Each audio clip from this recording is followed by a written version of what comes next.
ان باتوں کے بعد یہودیوں کی ایک عید ہوئی اور یسوع یروشلم کو گیا۔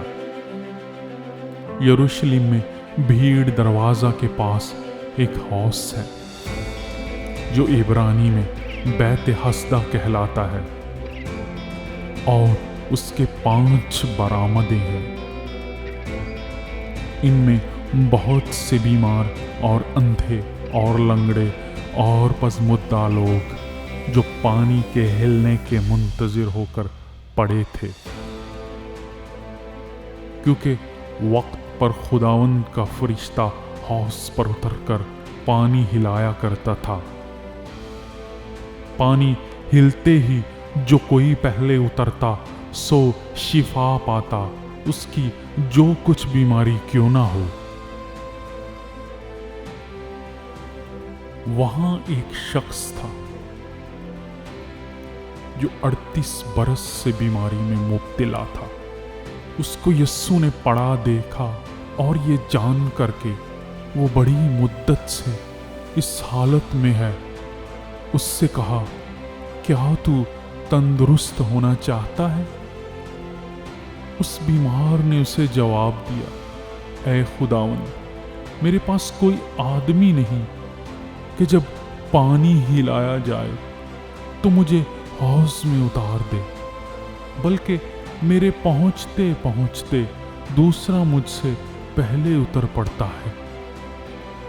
یسوع نے اس سے کہا، اٹھ اور اپنی چارپائی اٹھا کر چل پھر۔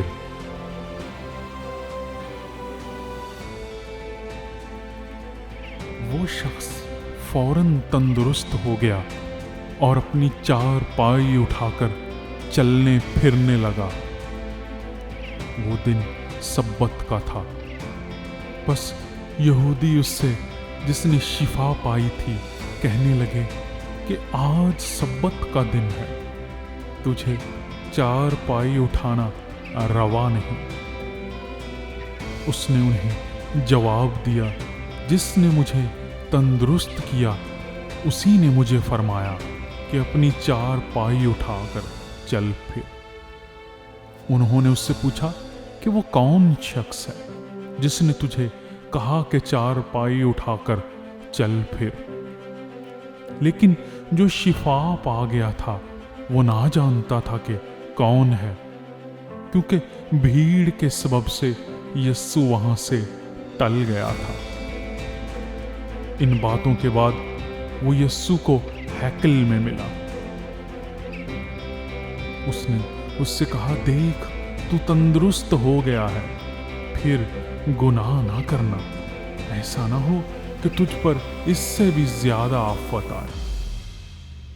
اس آدمی نے جا کر یہودیوں کو خبر دی کہ جس نے مجھے تندرست کیا وہ یسوع ہے۔ اس لیے کہ یہودی اسے ستانے لگے، کیونکہ وہ ایسے کام سبت کے دن کرتا تھا۔ لیکن یسوع نے ان سے کہا کہ میرا باپ ابد تک کام کرتا ہے اور میں بھی کام کرتا ہوں۔ اس سبب سے یہودی اور بھی زیادہ اسے قتل کرنے کی کوشش کرنے لگے کہ وہ نہ فقط سبت کا حکم توڑتا بلکہ خدا کو خاص اپنا باپ کہہ کر اپنے آپ کو خدا کے برابر بناتا تھا۔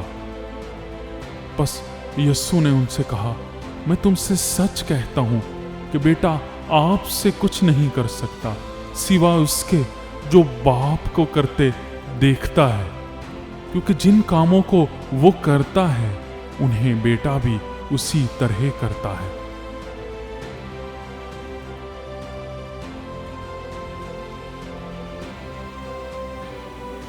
اس لیے کہ بیٹا باپ کو عزیز رکھتا ہے اور جتنے کام خود کرتا ہے اسے دکھاتا ہے، بلکہ ان سے بھی بڑے کام اسے دکھائے گا تاکہ تم تعجب کرو، کیونکہ جس طرح باپ مردوں کو اٹھاتا اور زندہ کرتا ہے اسی طرح بیٹا بھی جنہیں چاہتا ہے زندہ کرتا ہے، کیونکہ